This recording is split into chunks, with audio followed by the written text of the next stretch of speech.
गंगाजी में जाने छो जल भरी ल्याउने छो गंगाजी में जाने छो जल भरी ल्याउने छो गंगा जल ल्याएर तिमीलाई चढाउने छो गंगा जल ल्याएर तिमीलाई चढाउने छो मन मन्दिरमा ल्याउन मलाई बास सम्पो मन मन्दिरमा ल्याउन मलाई बास हे भोले बाबा हे शम्भु बाबा तिम्रो पाउमा ल्याउन मलाई बास तिम्रो पाउमा ल्याउन मलाई बास शम्भु मन मन्दिरमा ल्याउन मलाई बास हे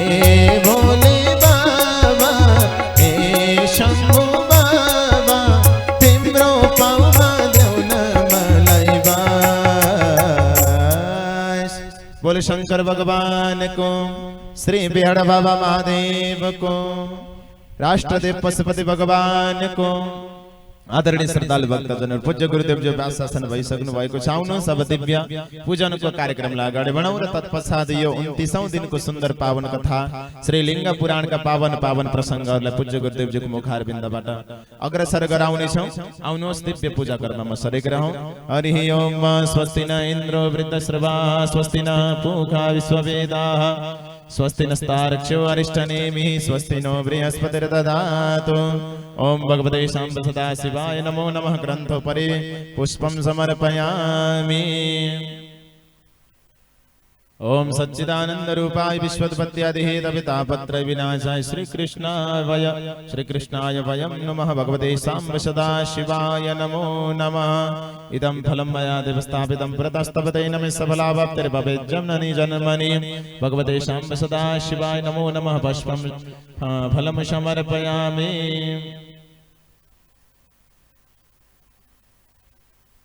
ओम भगवते शाम्ब सदा शिवाय नमो नमः। गुरुर्ब्रह्मा गुरुर्विष्णु गुरुर्देवो महेश्वरः गुरु साक्षात् परब्रह्म तस्मै श्री गुरवे नमः।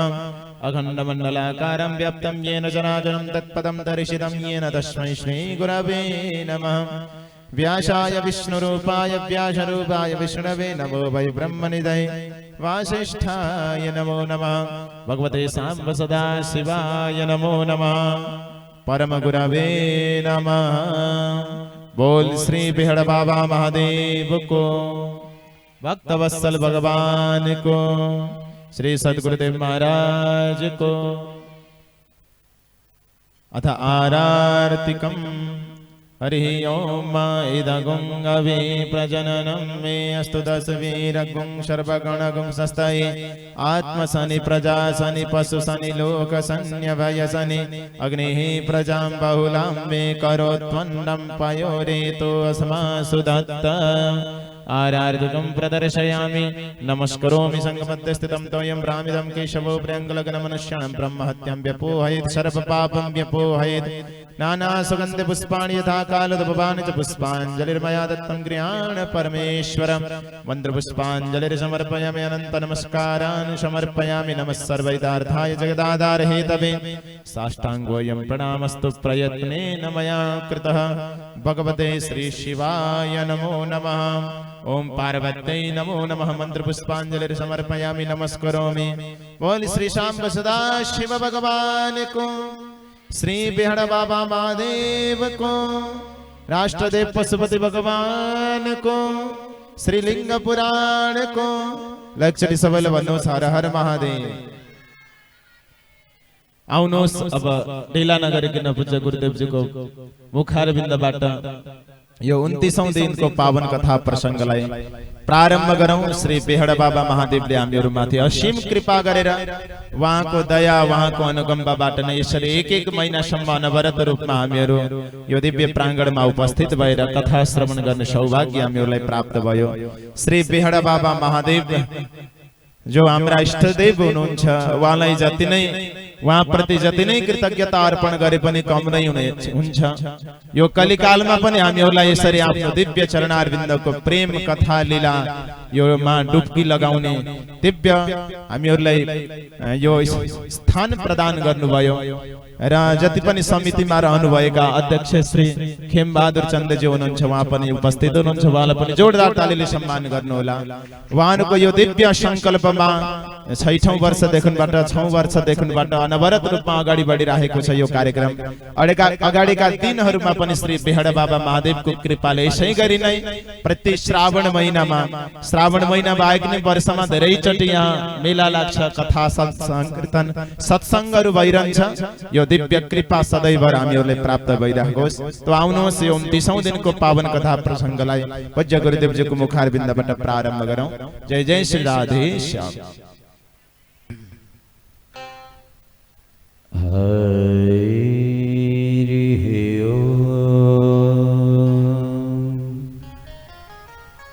श्री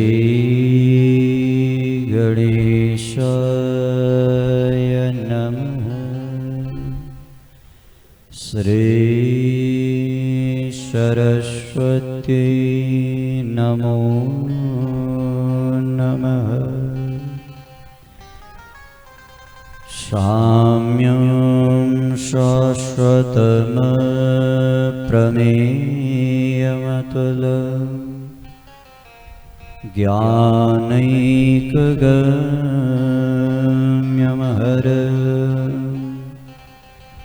कैलासाधिपति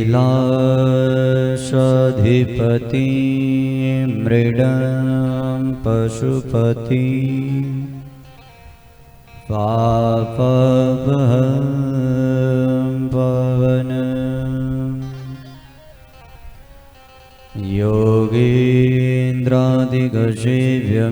योगीन्द्रादिगजेव्यमेकमनघं ध्यानास्पदं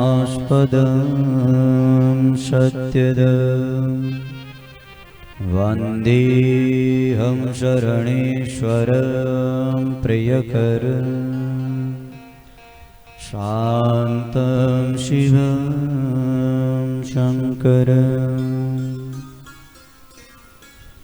नारायणं नमस्कृत्य नरं चैव नरोत्तमं देवीं सरस्वतीं व्यासं ततो जयमुदीरये।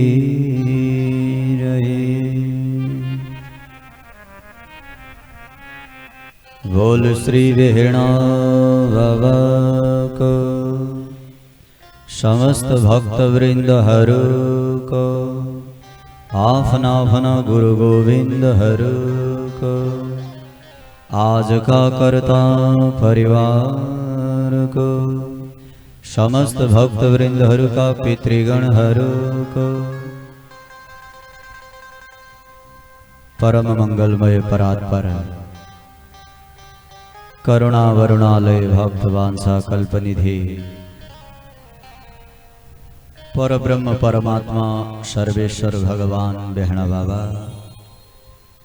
युद्धव्य बेहणा बाबा को यो सुंदर प्रांगण में विगत 6 वर्षदेखि दिव्य भगवान को आराधना को लागि बृहद महीना भरी श्रावण मास में भगवान को दिव्य आराधना को लागि अनवरत रूप में कटिबद्ध रहनुहुने श्री बेहणा बाबा मंदिर व्यवस्थापन सेवा समिति का अध्यक्ष खेमबहादुर चन्दज्यू लगायत सिंह समिति यज्ञ में वर्णित भई भगवान को चरण को शरण लिँदै आराधना रत रहनुहुने वर्णित विप्रमण्डली भगवत कथालाई कर्णप्रिय बनाई हृदयंगम गराउनमा निपुण प्रिय संगीत मंडली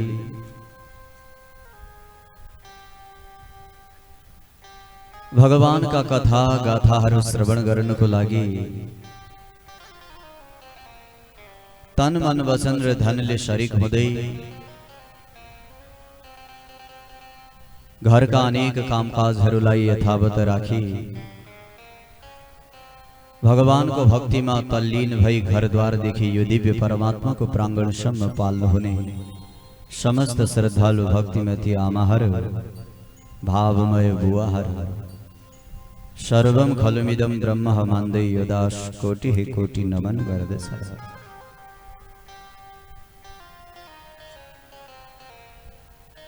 आउनुहोस् प्यारे, जीवनभरि यो जिब्रोले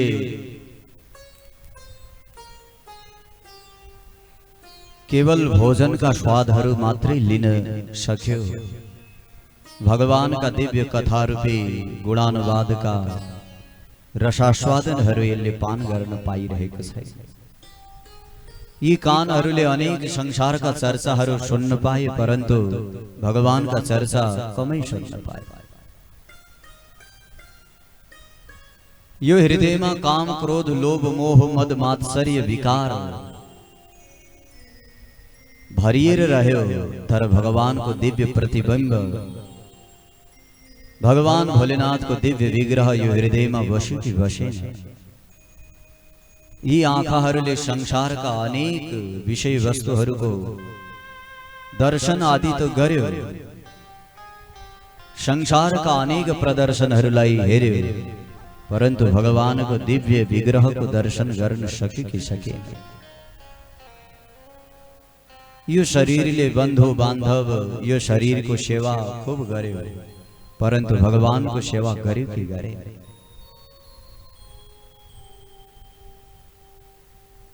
यी कर्महरूलाई हामीले एकचोटि विचार गर्नुपर्छ। कलियुगको यो कलिकालमा मन्दाः सुमन्द मतयो मन्द भाग्य उपद्रुताः। सतयुगमा प्राणीहरूको आयु हजारौं वर्ष हुन्थ्यो, लाखौं वर्ष हुन्थ्यो, परन्तु महाराज यो कलिकाल जबदेखि लागेको हो तबदेखि मनुष्यको आयु पनि कम भई हजारौं लाखौं वर्ष जीने प्राणी अब महाराज 100 वर्ष बाँच्न मुस्किल भइसक्यो। कलियुगको पूर्ण आयु कति हो? पूर्ण बाँच्यो भने 120 वर्ष। 120 वर्षमा आधा रात्रि आधा दिन बनेर व्यतीत हुन्छ। मान लिनुहोस् 60 वर्ष त हाम्रा रात्रिमा सुतेर नै समाप्त भयो। बचेका 60 वर्षमा हामी केही दिन 15-20 वर्ष बालकै रहन्छौँ। बचे 40 वर्ष, 20 वर्ष पश्चात विवाह गर्छौँ। विवाह गरेपछि महाराज संसारको लालन पालन र यिनकै खुसीको लागि कहिले फुर्सद पाउँदैन। यहाँसम्म कि खान लाउन समेत फुर्सद हुँदैन। घर गृहस्थी पति पत्नीको सेवाको चक्करमा, सन्ततिको सेवाको चक्करमा भोजन गर्ने समेत टाइम हुँदैन, समयमा भोजन गर्न पाइँदैन। महाराज रात दिन यिनीहरू कसरी खुसी होलान् यही मनमा लिएर कर्म गरिरहन्छ। 20 वर्षसम्म जब तागत भयो, 40 वर्षसम्म महाराज 20 वर्षको बालावस्था पश्चात खूब कर्म गर्छ। कसो गरी खुसी होलान् स्त्री पुत्र भन्दै, स्त्री पुत्र बन्धु बान्धव कसरी खुसी होला यो सोचेर व्यक्ति महाराज कर्म गरेको गरे हुन्छ।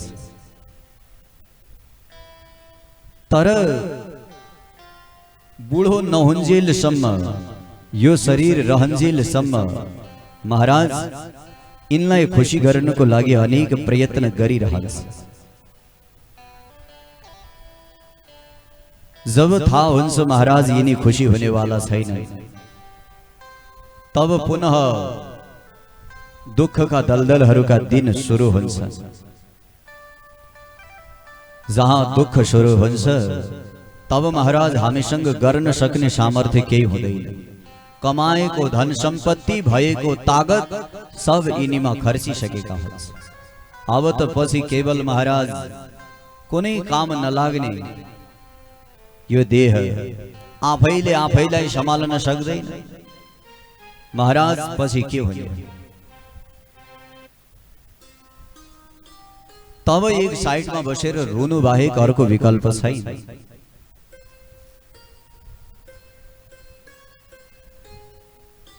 शरीरमा तागत रहन्जेल, खल्तीमा कमाएको पैसा रहन्जेल,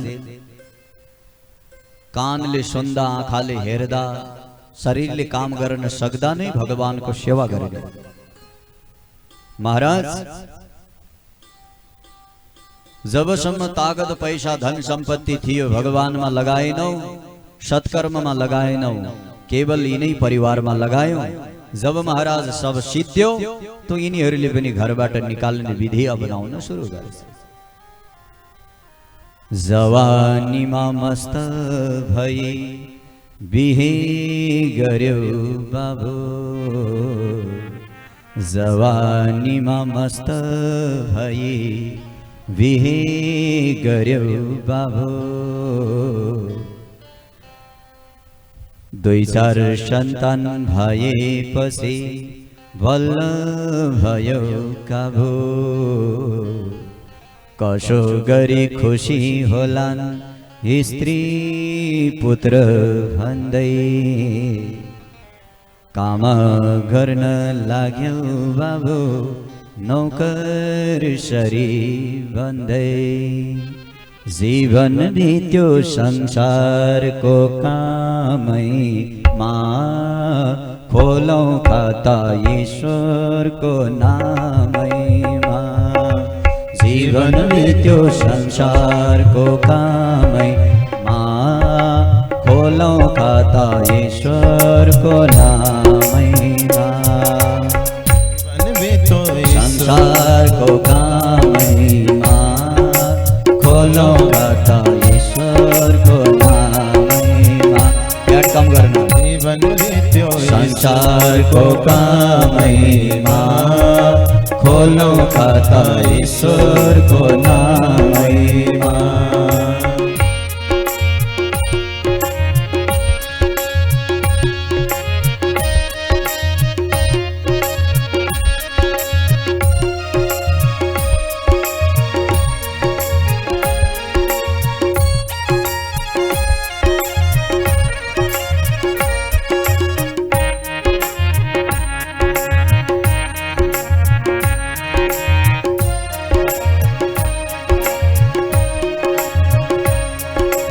जीवन बित्यो संसारको कामैमा, खोलौं खाता ईश्वरको नामैमा। जीवन बित्यो संसारको कामैमा, खोलौं खाता ईश्वरको नामैमा। जीवन बित्यो संसारको कामैमा, खोलौं खाता ईश्वरको नामैमा। खोलौं खाता ईश्वरको नामैमा, खोलौं खाता ईश्वरको नामैमा। बोलो भक्तवत्सल भगवान को जय। भगवत प्राप्ति को लागि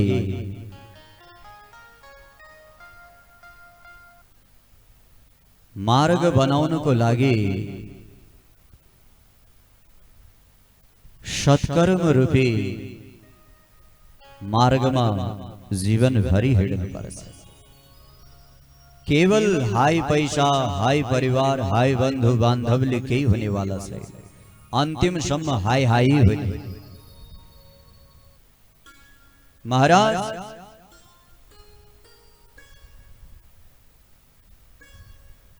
मनुष्यको पूर्ण आयु 120 वर्ष, त्यसमा पनि 60 वर्ष रात्रि भएर सुतेर व्यतीत गर्छ। 20 वर्ष बालपनमा, 20 वर्षसम्म महाराज यही परिवारको लालन पालन, यिनलाई नै खुसी राख्ने चक्करमा समय व्यतीत गर्छ। पुनः महाराज बचेका 20 वर्षमा यो शरीरमा केही तागतै हुँदैन। 120 वर्ष बाँचेन भने यी 20 वर्ष कहाँबाट मिल्ने हुन्? यो त 120 को हिसाब हो। यदि हिसाब किताब तलमाथि भयो र 120 वर्ष पुग्न सकेनौं भने महाराज हाम्रो जीवनको गति के हुने? महाराज मंदा सुमंद मतयो मंद भाग्य युपद्रुता।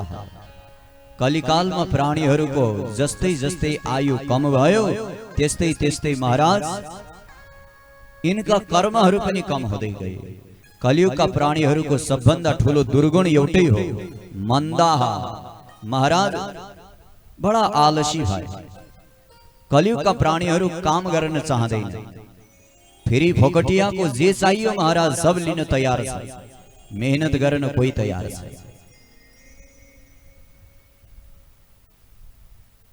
सतयुगका प्राणीहरू महाराज कठोर कर्म गर्थे, फलको आशा गर्दैनथे। कलियुगका प्राणीहरू काम गर्न सुरु गरेका हुँदैनन्, हिसाब किताब पहिल्यै हुन्छ महाराज। यो काम गरे भने कति पैसा मिल्ने अथवा के फाइदा हो। यहाँ त महाराज भगवानलाई प्रणाम गर्नु पर्यो भने पनि फाइदा के हुने हो, तब मात्र प्रणाम गर्नुपर्छ। निहित स्वार्थी भइसक्यो और कर्म गर्नको लागि बडा आलसी भइसक्यो। यो पेटलाई खान नचाहिने भइदिएको भए महाराज यो हात चलाएर मुखमा समेत हाल्दैन थियो। त्यति आलस्यपन कलियुगका प्राणीहरूमा छ। जहाँ आलस्यपन आउँछ त्यहाँ महाराज दुर्गुणहरू भरिएर आउँछ। महान संसारको शत्रु आलस्य, यो भन्दा ठूलो अर्को शत्रु छैन। त्यसैले जीवनमा कुनै पनि कर्म गर्नुको लागि आलस्य गर्नु हुँदैन। आलस्यले प्रमाद आदि उत्पन्न हुन्छ, जसबाट महाराज कुकर्म हुन्छ। जहाँ जति जति व्यक्ति आलसी भयो नि त्यति त्यति सुमन्द, त्यसको बुद्धि पनि कम हुँदै हुँदै जान्छ। अरे भाइ, चाकुले जति तरकारी आदि काट्यो त्यति धारिलो बनिरहने हो। 1-2 महिना काट्नु बन्द गरिदिनुहोस् महाराज, जंग लागेर पुनः केही हुनेवाला छैन। दोस्रो चोटि महाराज धार लगाउन जानु पर्ने हो, आगोमा तताएर फेरि खैया निकाल्नु पर्ने। ठीक त्यसै प्रकार कर्म गरिरह्यो भने विवेक तीक्ष्ण हुने। जस्तै जस्तै कर्म गर्न छाड्यौ त्यस्तै त्यस्तै महाराज यो बुद्धि मन्द, एकदम मन्द हुँदै जाने, विवेक कम हुँदै जाने हो। विवेकले ठीक गलत के हो बुझ्नै छोड्नु। यदि विवेकै कम भयो भने, ज्ञानै भएन भने फेरि कर्म के हुने हो? फेरि त सत्कर्म हुनेवाला छैन। अरे भाइ, जसको दिमागै छैन उसले सही कर्म गर्न सक्छ? गर्दैन। तो महाराज पापको कारण नै आलस्य हो। जुन आलस्यको कारणले विवेक कम हुन्छ, विवेक कम भयो भने सत्कर्म कम हुन्छ, सत्कर्म कम भयो भने संसारमा दुर्गति निश्चित हुन्छ। कलिकालका प्राणीहरू त महाराज यति स्वार्थी भइसके कि बिल्कुल असुर प्रवृत्तिका भइसके। आफ्नो पापी पेट भर्नुको लागि महाराज हजारौंको पेटमा लात मार्नु पर्यो भने पनि तयार छ। अर्कालाई दुःख हुने हो, कष्ट हुने हो, यो कोही मतलब छैन। ननु स्वार्थ परो लोक नवेद पर संकट। आफ्नो स्वार्थ पूर्तिको लागि अर्काको कष्टको कुनै परवाह गर्दैन, बस आफ्नो इच्छा पूर्ण भए भयो।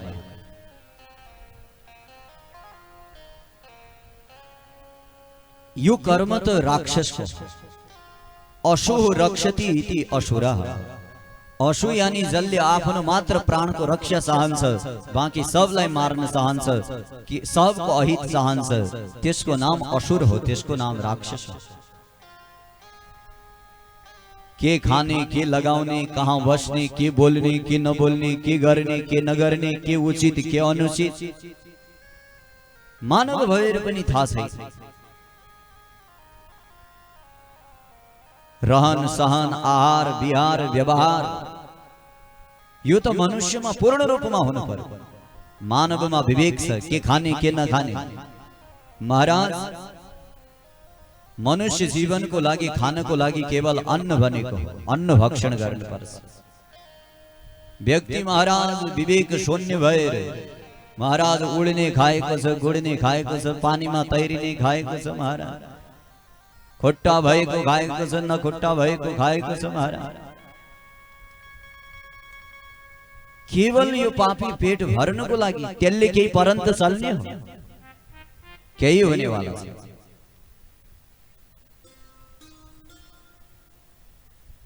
जीव मनुष्य मांसाहारी प्राणी होदे हुए मांसाहारी प्राणी महाराज अलग हो मांसाहारी प्राणी लाई प्राय पसीना आउँदैन मनुष्यलाई त भरपूर पसीना आउँछ। महाराज मांसाहारी प्राणी का आन्द्राहरू एकदम छोटा हुन्छन् गूगल में सर्च गर्नु होला। महाराज मनुष्य का आन्द्रा कति लामा छन् हेर्नु होला फोटो।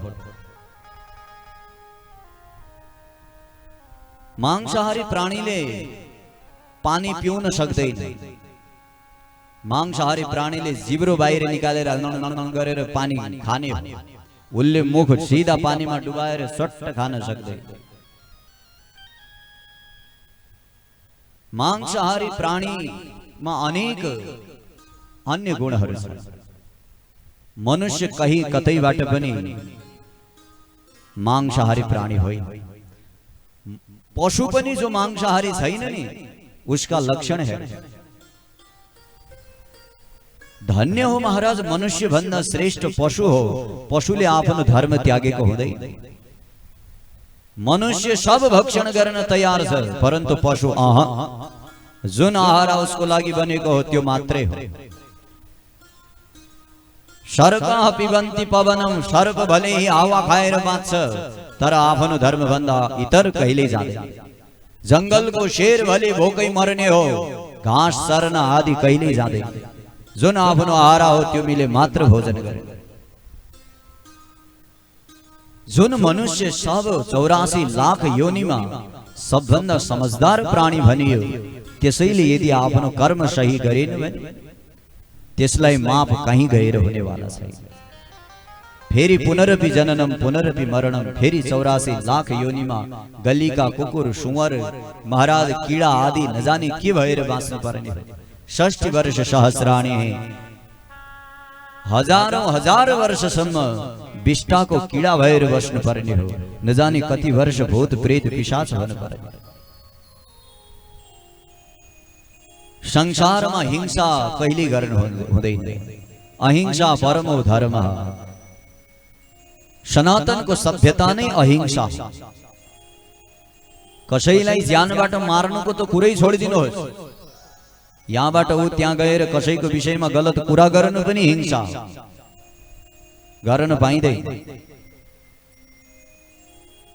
कसैप्रति रिस राग द्रोह लिनु पनि हिंसा। कसैलाई सामने कटु वचन बोल्नु पनि हिंसा। भने कसैको जीवन नै मार्नु त महाराज त्यो त कति ठुलो पाप हो।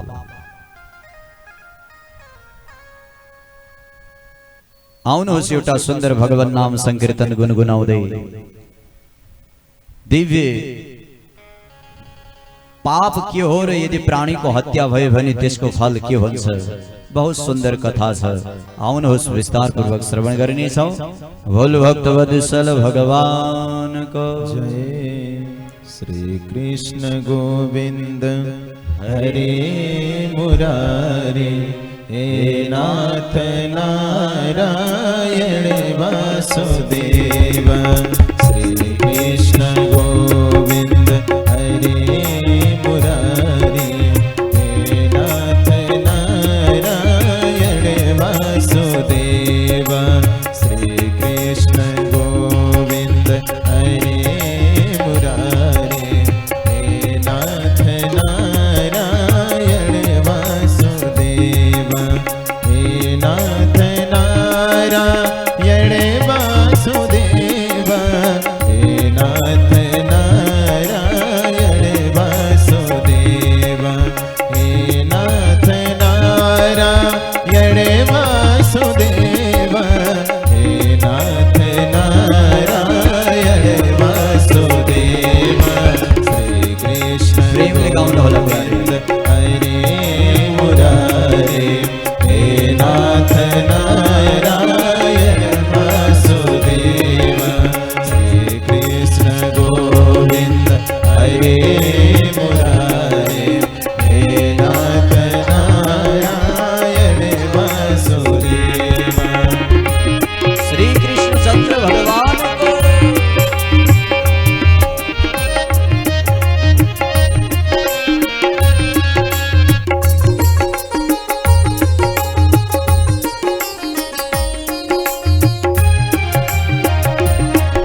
नाथ नारायण वासुदेव, हे नाथ नारायण वासुदेव, हे नाथ नारायण वासुदेव, हे नाथ नारायण वासुदेव, हे नाथ नारायण वासुदेव, हे नाथ नारायण वासुदेव, हे नाथ नारायण वासुदेव, हे नाथ नारायण वासुदेव।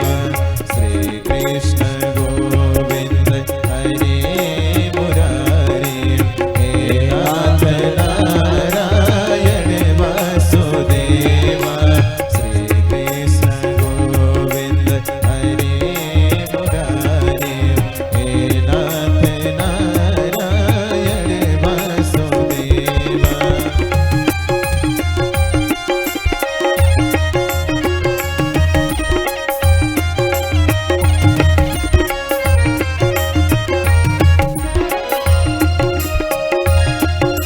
हे नाथ नारायण वासुदेव, हे नाथ नारायण वासुदेव, हे नाथ नारायण वासुदेव, हे नाथ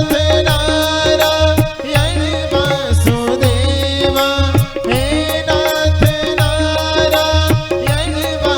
वासुदेव, हे नाथ नारायण वासुदेव, हे नाथ नारायण वासुदेव, हे नाथ नारायण वासुदेव। श्री कृष्ण गोविंद हरे मुरारी, हे नाथ नारायण वासुदेव, श्री कृष्ण गोविंद हरे मुरारी, हे नाथ नारायण वासुदेव। राधे कृष्ण कृष्ण कृष्ण राधे राधे, राधे श्याम श्याम श्याम राधे राधे, राधे कृष्ण कृष्ण कृष्ण राधे राधे, राधे श्याम श्याम श्याम राधे राधे, राधे कृष्ण कृष्ण कृष्ण राधे राधे, राधे श्याम श्याम श्याम राधे राधे, राधे कृष्ण कृष्ण कृष्ण राधे राधे, राधे श्याम श्याम श्याम राधे राधे, राधे कृष्ण कृष्ण कृष्ण राधे राधे, राधे श्याम श्याम श्याम राधे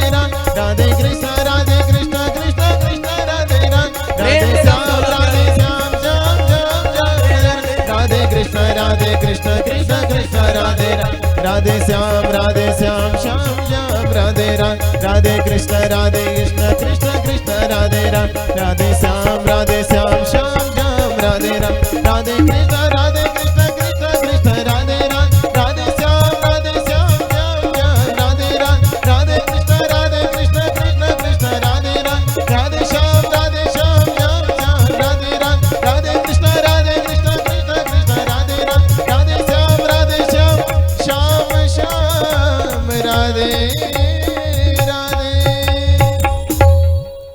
बोल राधा रानी सरकार की, समस्त भक्त वत्सल भगवान को। हजुरहरूले यति प्रेमले ल्याउनुहुन्छ हैन, यो अलि पंखाले डिस्टर्ब गर्ने हुनाले फेरि पछि लगाउला है, नरिसाउनु। हजुरहरूको श्रद्धा प्रति उत्तिकै आभारी छ हैन।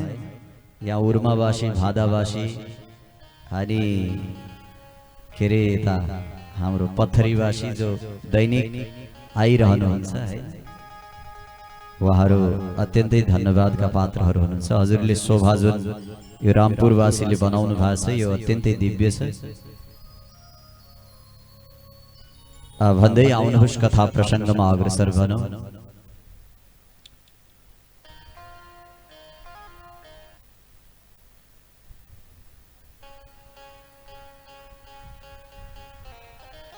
प्रसंग त हामी कृष्ण अवतारको कथा श्रवण गरिरहेका थियौं हिजो, परन्तु जीवनमा हत्या हिंसा गरे भने के हुन्छ आउनुहोस्। यो भगवान कृष्णको अहिले नाम संकीर्तनले त कृष्णकै विरही गाथाहरूमा जाने मन छ, तर एकछिन त्यो कथा पनि श्रवण गरौं जो जीवनमा अत्यन्त काम आउने वाला हो। अनेक पुराणहरूमा आउँछ, भागवतमा थोरै विस्तार पूर्वक छ।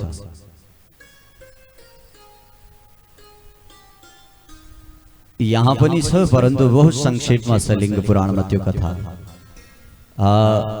महाराज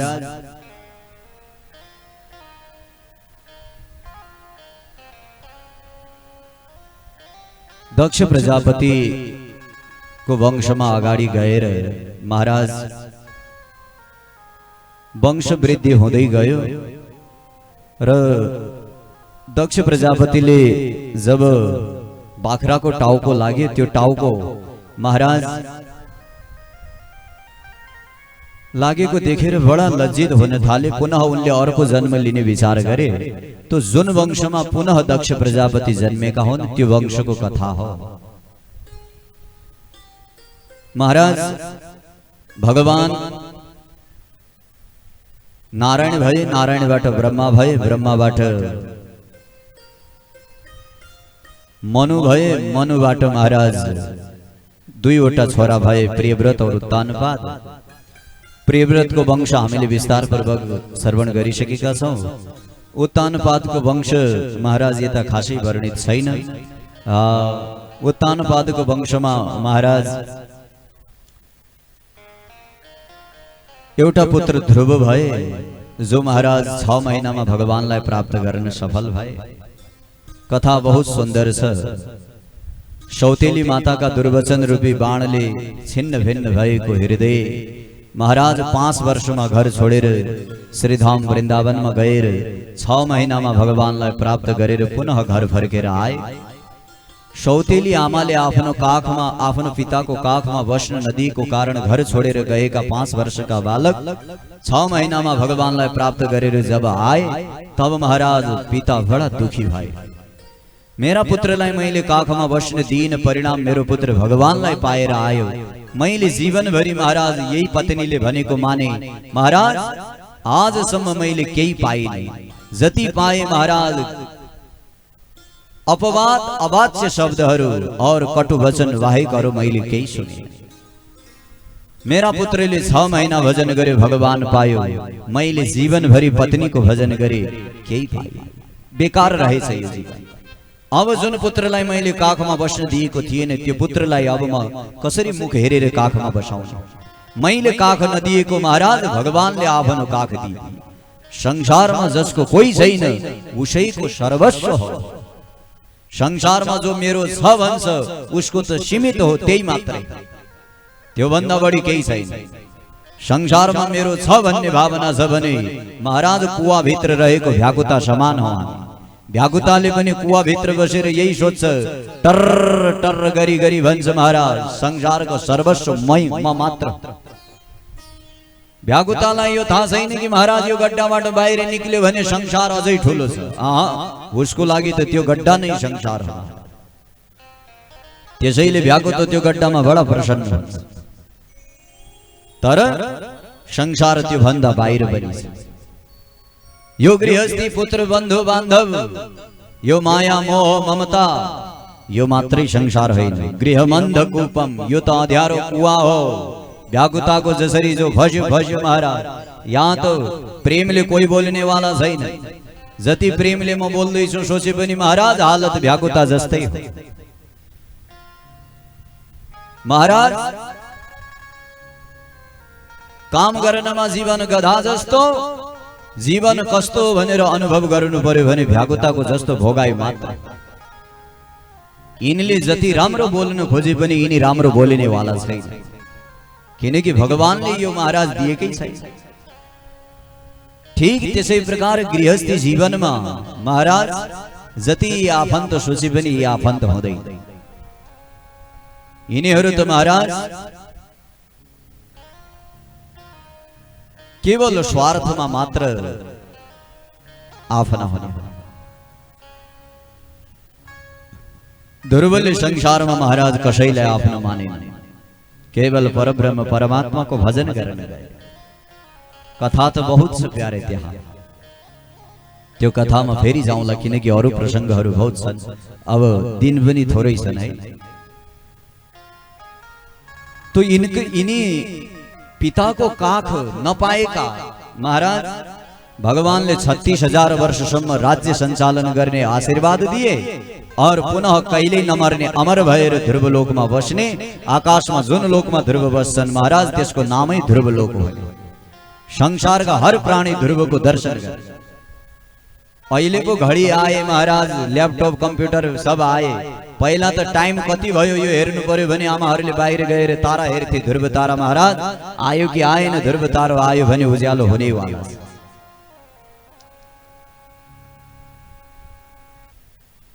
अहिले महाराज अलार्म लगाएर पनि उठिरहेका छैनन्। पहिला यतिकै उठ्थे, समयमा उठ्थे। तो महाराज तिनै ध्रुवको वंशमा अगाडि गएर प्राचीन बर्ही भए। इनको वंशमा बहुत दिव्य दिव्य पुरुष भए। भगवान पृथु भए,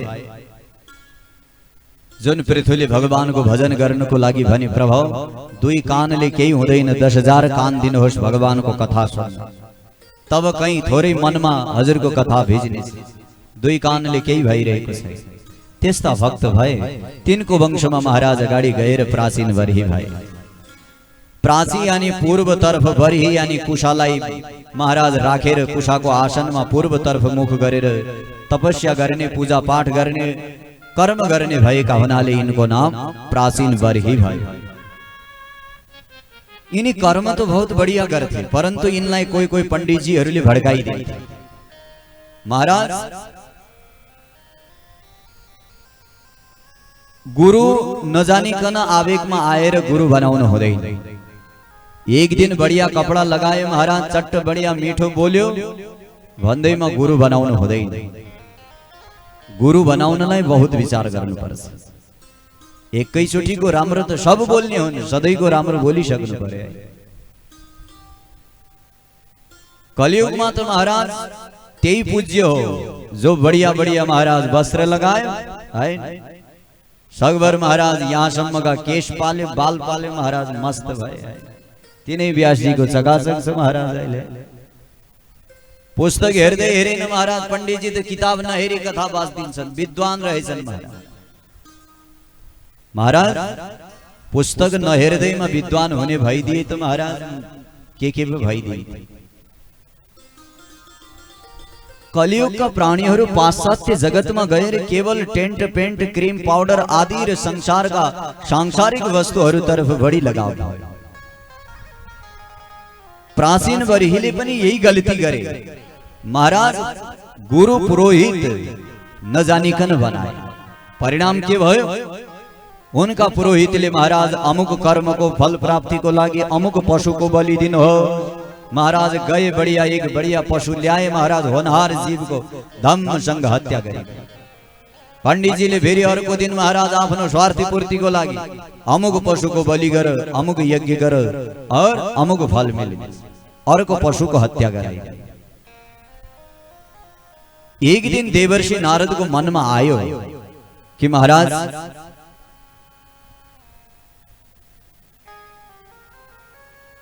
प्राचीन बर्ही हुन् धर्मात्मा, इनका पूर्वज अत्यधिक धर्मात्मा।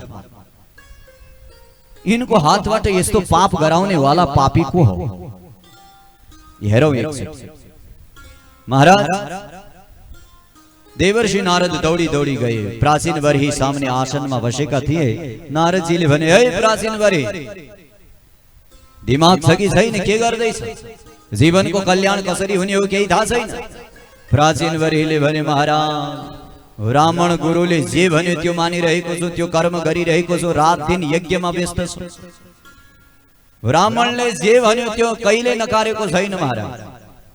नारदजीले भने केवल ब्राह्मण हुँदैमा उनले भनेको सब मान्नुपर्छ भन्ने छैन। पंडास्य जाता संजाता इति पंडित, जोसँग सद असद विवेकिनी ज्ञान को बुद्धि हुन्छ त्यो पंडित हो। केवल धोती कुर्ता लगाउँदैमा महाराज टीका चन्दन लगाउँदैमा पंडित हुनेवाला छैन। त्योसँग ज्ञान हुनु पर्यो, सही गलत के हो त्यो छुट्याउने, त्यो पंडित हो।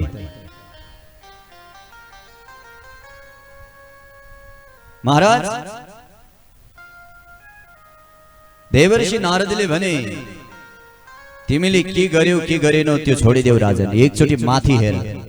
जहाँ महाराज प्राचीन बर्हीले माथि हेरे, जति पशुलाई उनले बलि दिएका थिए त्यति पशु महाराज माथिबाट घोरी घोरी हेरिरहेका थिए। प्राचीन बर्ही त थरथर काँप्न थाले। उनले भने देवर्षि नारद, यी पशुहरू मलाई किन हेरिरहेका छन् यसरी? नारदजीले भने तिमी यो जन्म छोडेर जब मर्ने हो त्यसपछि अर्को जन्ममा तिमी पनि पशु हुने हो। और एक पशुलाई तिमीले मार्यौ नि, एक पशुको शरीरमा जति रौं हुन्छन् त्यति 1000 वर्षसम्म तिमीले त्यही पशु बन्नु पर्ने हो। और त्यो पशुलाई बार बार मार्नको लागि ओ हेर माथि तिमीले मारेको पशु बदला लिनको लागि बसेको छ।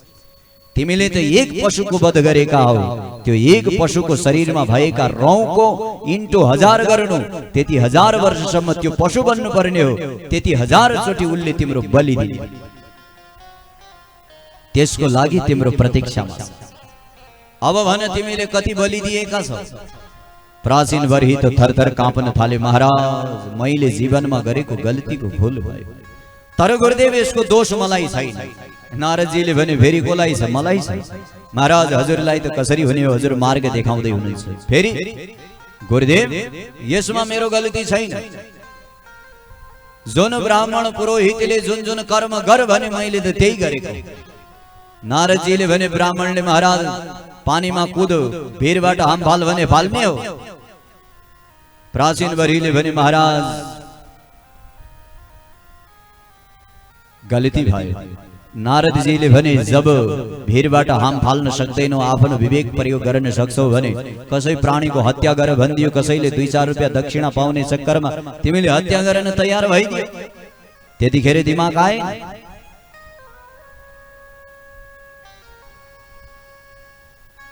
हात जोडेर प्राचीन बर्हीले भने देवर्षि नारद यसको कुनै प्रायश्चित्त छ?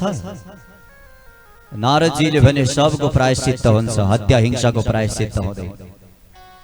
त्यसको त अवश्यमेव भोक्तव्यम कृतम कर्म शुभाशुभ, गरेको कर्मको फल अवश्य भोग्नु पर्छ, प्रायश्चित्त हुँदैन। अनजानमा भएका कर्मको प्रायश्चित्त हुन सक्छ, जानी जानी हत्या हिंसा गरेका छ। ब्राह्मणहरूले अर्थ गलत लगाइदिए। पशो आलभनम न हिंसा। महाराज पशुको हिंसा गर्नु हुँदैन, महाराज वेदले स्पष्ट गरेको छ। पण्डितजीहरूले व्याख्या बदलिदिए। महाराज पशो आलभनम न हिंसा, विग्रह बदलिदिए। मसो मासम न कर्तव्य, वेदमा जे छ त्यसलाई जस्ताको त्यस्तै राख्ने, त्यहाँ सुधार्ने चक्कर गर्नु हुँदैन।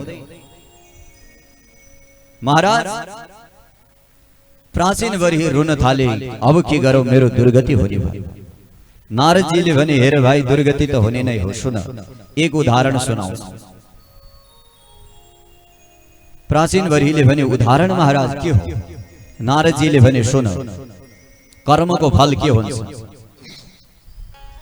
ध्यानले सुन्नु होला, यो उदाहरण बहुत काम लाग्ने वाला।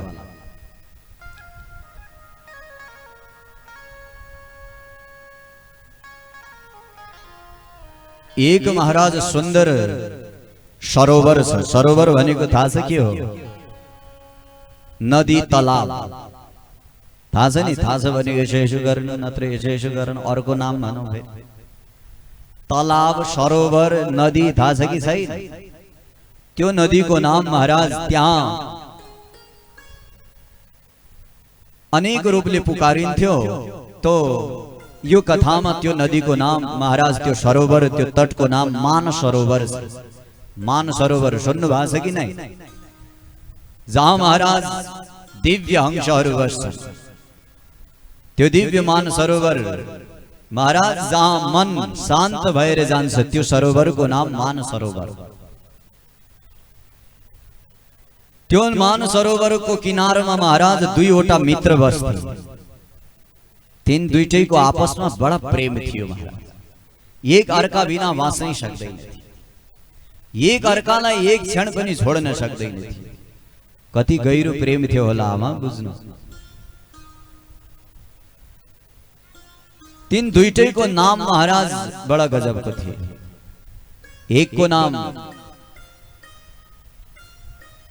के थियो पंडित जी? एकको नाम पुरंजन और अभिज्ञात है ना। मानसरोवरमा दुईटा मित्र थिए, एक अभिज्ञात और एक पुरंजन। याद गर्नु के थे? यो असल प्रेम को जोड़ी हो, यो जोड़ी याद राख्नु पर्छ। तो महाराज मानसरोवरमा बस्ने दुईवटा मित्र थिए। दुईवटा मित्रको नाम के थियो? एक को नाम अभिज्ञात, एक को नाम पुरंजन। एक दिन महाराज पुरंजन और अभिज्ञात दुईटै मानसरोवरमा आनन्दसँग भलाकुसारी गरिरहेका थिए। तो पुरंजनले हात जोडेर अभिज्ञातसँग भन्यो, हे मित्र अभिज्ञात, यो मानसरोवरमा बस्दा बस्दा म दिक्क भइसकेँ। नेक मानसरोवरबाट बाहिर गएर यो पृथ्वीमा घुम्ने मन भएको छ। एकचोटि मित्र आज्ञा देऊ, म घुम्न जाऊ। अभिज्ञातले भने, ना ना ना ना ना, पृथ्वीमा घुम्नु हुँदैन महाराज। कसै अर्कैसँग माया बस्दियो भने फेरि म फस्ने, म एक्लै रहे। अभिज्ञातले भने, पुरंजनले भने, अरे अभिज्ञात मित्र कस्तो कुरा गर्नुहुन्छ? अनन्य मित्र, सँगै खाने सँगै खेल्ने हामी बाल सखा। हजुरलाई छोडेर अर्कासँग कहाँ महाराज माया प्रेम आदि बसाउन सक्छ? अरूसँग आसक्त हुन सक्दैन। त्यो पनि महाराज संसारमा केवल एकचोटि गएर यसो संसारमा घुमेर महाराज सट्ट गए सट्ट आए। अभिज्ञातले भने, महाराज गएपछि त मलाई बिर्सिने। महाराज है यिनीहरू धेरै बोल्दैछन् यहाँनिर, यी तीनटैलाई उठाउनु त पाण्डेजीलाई। है उठ यहाँबाट। है बोलेका बोलै छन्, यी आएदेखि बोल्दैछ। ध्यानले सुन्नु होला कथा, नत्र उठिहाल्नु यहाँबाट है। तो महाराज अभिज्ञातले भने, मित्र पुरंजन, पृथ्वीमा गएपछि कोही न कोही मिल्ने, कोही न कोही मिलेपछि महाराज म बिर्सिहाल्ने।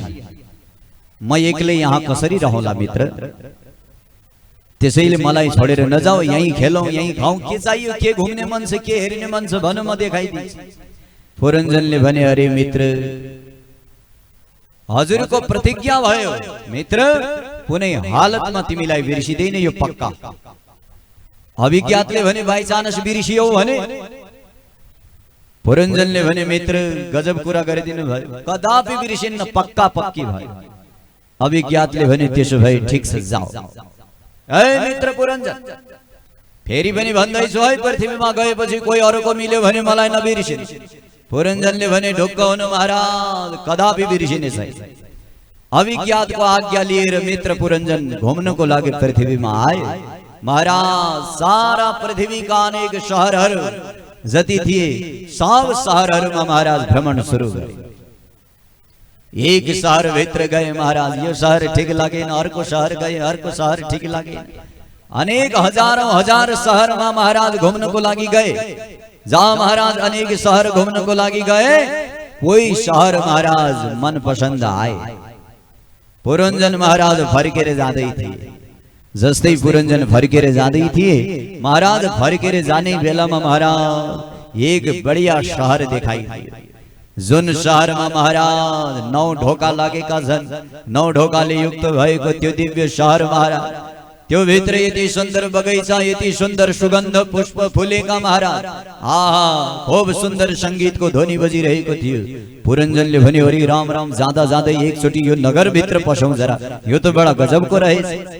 जहाँ नगर देखे महाराज त्यो भित्र जाँदै थिए महाराज, जहाँबाट गए पनि ठाउँ छ, 9 ढोका भएको महाराज बृहत नगर, त्यो दिव्य नगरमा जस्तै जाँदै थिए महाराज, ढोकामा त महाराज 5 फनको सर्प आयो, फनननन गरेर जस्तै आयो। पुरञ्जन भाग्दै थियो, राम राम, यो शहर जति सुन्दर महाराज बाहिर त्यति नै कडक कोही बसेको रहेछ, भाग्दै थिए। सर्पले भने, कहाँ जाँदैछौ, यहाँ।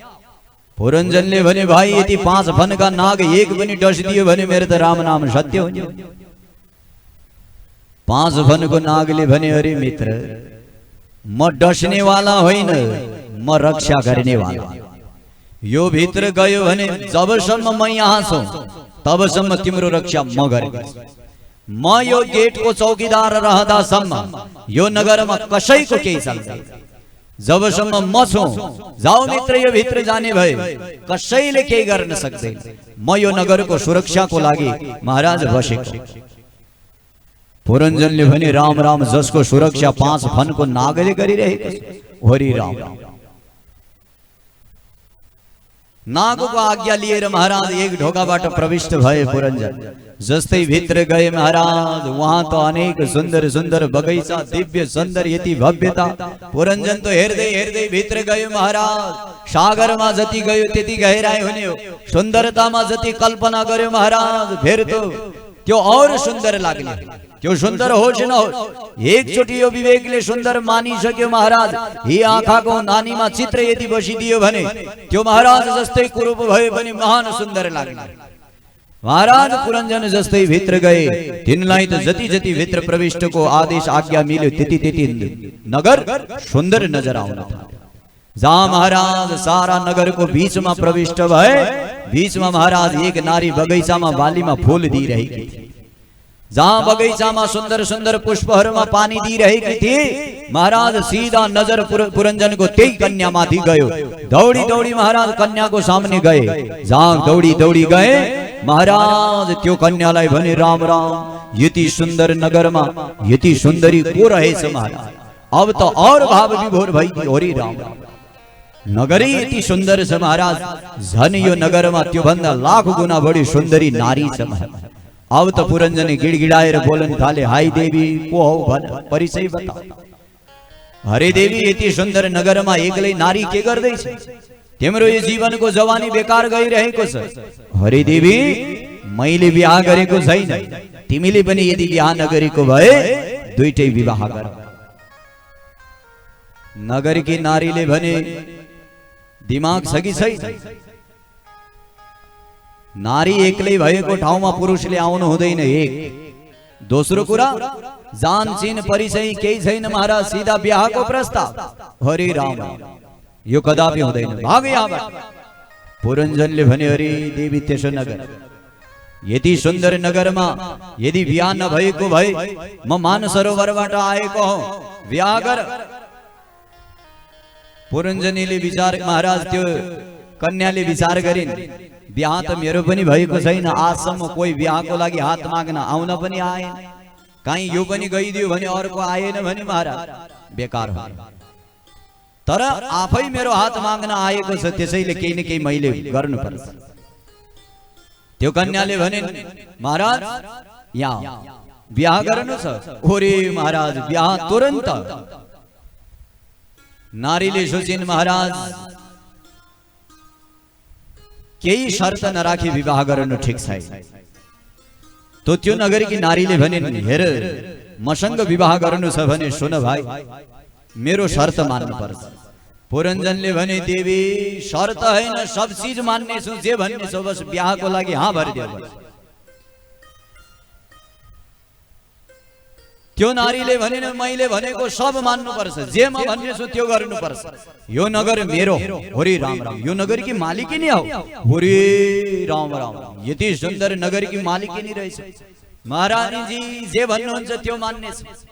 कन्याले भने, यो नगर सारा मेरो हो, मेरो इशारामा चल्छ, जे मैले भने त्यो मान्नु पर्छ। यदि मसँग विवाह गर्ने भए जे म भन्ने छु त्यही मान्नु पर्छ। पुरञ्जनले भने सब मान्ने छु, बस हजुरको नगरमा एकचोटि आश्रय मिलिदिए भने धन्य हुने। जहाँ महाराज कन्यासँग सम्झौता भयो, पुरञ्जनको बिहा भयो। जहाँ पुरञ्जनको त्यो नगरमा बिहा भयो, महाराज अब तो महाराज त्यो कन्यासँग बिहा भइसकेपछि मास्टर की पत्नी मास्टरेन ने, पुरञ्जन की पत्नी पुरञ्जनी महाराज, तिनको नाम पुरञ्जनी भयो। अब तो महाराज पुरञ्जन और पुरञ्जनी दुईटै त्यो नगरमा मस्तसँग रहन थाले। समय आउँदै गरिसकेपछि महाराज अब त त्यो नगरमा चलावा कसको चल्ने हो? पुरञ्जनीको चल्ने।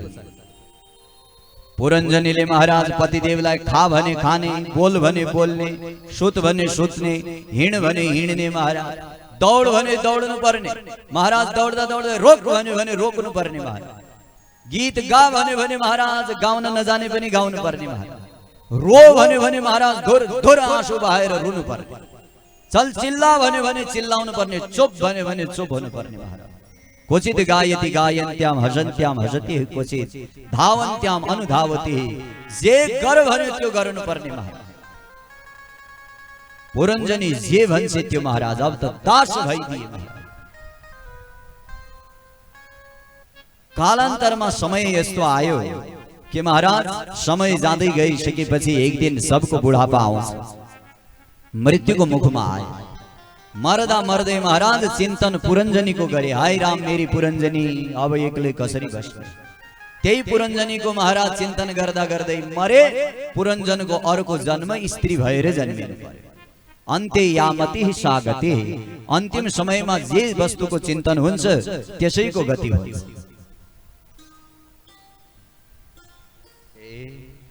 ल त एउटा भजन गाउँ महाराज, यही भजन गाउनै बिर्सिहालेछ म त हैन, यो पुरञ्जनीको चक्करमा। ल गाउँ, नाच्ने भजन मस्त मस्त। हरि गरौ भजन गरौ भजन, हरि तिम्रै शरण गरौ भजन, गरौ भजन गरौ भजन, हरि तिम्रै शरण गरौ भजन, गरौ भजन गरौ भजन, हरि तिम्रै शरण गरौ भजन।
भक्तवत्सल भगवान को जय। तो महाराज जहाँ पुरञ्जनीको चिन्तनमा महाराज पुरञ्जनीले जे भन्यो त्यो मान्दै गर्दा महाराज पुरञ्जनको मृत्यु भयो है। वहाँ पुरञ्जनीले मर भनेकी थिइन्, मर्नु पर्यो बिचारा है। तो महाराज मर्दाखेरि पुरञ्जनीको चिन्तन भयो, अर्को जन्ममा स्त्री भएर जन्मे। अन्तिम समयमा जुन वस्तुको चिन्तन हुन्छ त्यही हुनुपर्छ। त्यसैले अन्तिम समयमा भगवानको नाम लिनु भन्यो। महाराज अर्को जन्ममा स्त्री भई, स्त्री भइसकेपछि महाराज विदर्भ देशमा अग्रसर भएर ठुली हुँदै गई। महाराज ठुली भइसकेपछि राजाले महाराज राजघरमा जन्मेकी थिइन्, अर्को राजासँग विवाह गरिदिन्। विवाह गरिसकेपछि एक दिन दुईटै महाराज पति पत्नी जंगलमा दाउरा खोज्नको लागि जाँदै थिए। त्यहाँ महाराज उनका पतिलाई हार्ट अट्याक आयो, त्यही महाराज पतिको मृत्यु भयो। अब जंगलमा एक्लै अबला नारी जोर जोरले रुन थालिन्, हाय मेरा पतिदेव कहाँ गए। वियोगमा महाराज स्वयं त्यही दाउराको चिता बनाएर आफ्ना पतिलाई राखेर आफू पनि सती जानको लागि तयार भए। त्यही समयमा महाराज मानसरोवरका मित्र फर्केर आए, आफ्ना मित्रलाई खोज्दै। मानसरोवरमा मित्र को थिए, नाम के थियो बिर्सिनु भयो? अभिज्ञात थिए। मानसरोवरका मित्र अभिज्ञात आए महाराज। जहाँ अभिज्ञात आए, अभिज्ञातले हेरे महाराज यहाँ त मेरा मित्र त महाराज नारी बनेर पतिको वियोगमा रोएर सती जान तयार। अभिज्ञातले सोचे यो चितामा बस्दियो भने बेकार हुने हो। अरे मित्र यता हेर। जहाँ महाराज जंगलमा मित्र भने पतिको वियोगमा रोइरहेकी थिइन्, भयंकर क्रोध आयो नारीलाई। महाराज उनी श्राप दिन तयार भए। जंगलमा एक नारी पतिको वियोगमा रोइरहेकी छ, एक पुरुष आएर मित्र भन्दै। अभिज्ञातले भने महाराज याद गर्नुहोस्, कहाँ कसको पति को पत्नी कहाँ नारी भनेर यहाँ घुम्दैछ। हामी दुईटै त मानसरोवरका महाराज मित्र पुरञ्जन र अभिज्ञात हौ। अरे मित्र तिमीले भनेका थियौ पृथ्वीमा घुम्न जान्छौ, तुरन्त हेरेर आउनेछु। मैले भनेको थिएँ त्यहाँ गएपछि फस्ने हो। फसेर महाराज यहाँ त अर्कैसँग प्रेमको चक्करमा फसेर महाराज पुरुषबाट नारी भएर अर्कासँग बिहा भएर अर्कैको प्रेममा सती जान तयार भइदिन्छ। जय हो मित्र। त्यही भएर भनेको थिए साथ नछोड। होश आयो महाराज, तुरन्त नारी देह त्यागे पुनः पुरञ्जन रूपमा भएर दुईटै अभिज्ञात मित्र और पुरञ्जन मानसरोवर गए, मस्तसँग खेले। नारदजीले प्राचीन बर्हीलाई भने, प्राचीन बर्ही बुझ्यौ कि बुझेनौ यो कथा? प्राचीन बर्हीले भने महाराज एक अक्षर बुझे, यो साहित्यिक भाषा हामी बुझ्दैनौ, सरल भाषामा बताउनुहोस् महाराज। नारदजीले भने त्यसो भए सरल भाषामा सुन। मानसरोवर भनेको वैकुण्ठ हो। वैकुण्ठमा दुईवटा मित्र बस्छन्, अभिज्ञात और पुरञ्जन। पुरञ्जन भनेको आत्मा हो, अभिज्ञात भनेको परमात्मा हो। आत्मा और परमात्मा दुईटा मित्र वैकुण्ठको महाराज दिव्य लोकमा बस्ने गर्छ। एक दिन त्यो मानसरोवर यानी वैकुण्ठमा आत्माले परमात्मालाई भन्छ, मित्र भगवान एकचोटि म यो पृथ्वीमा घुम्न चाहन्छु। परमात्माले भन्छन्, हे आत्मा फस्ने हो? बिल्कुल नै, वैकुण्ठमै बस। आत्माले बहुत जिद्दी गर्छ, प्रभु फस्दैन। भगवानले भन्नुहुन्छ मलाई बिर्सिने हो? आत्माले भन्छ, प्रभु गजब कुरा गरिदिनु भयो, हजुरलाई कहाँ बिर्सिनु सक्छ? खूब जिद्दी गर्छ आत्मा। भगवानले भन्छन् जाऊ, जान त जाऊ, मलाई नबिर्सिनु है। आत्मा त्यतिखेर त प्रतिज्ञा गरेर आउँछ, बिल्कुल बिर्सिदिए। जस्तै यहाँ आउँछ महाराज, यहाँ त अनेक नगर मिल्छ। अनेक नगरमा नै अनेक योनिहरू मिल्छन् महाराज। 84 लाख योनिमा जान्छ।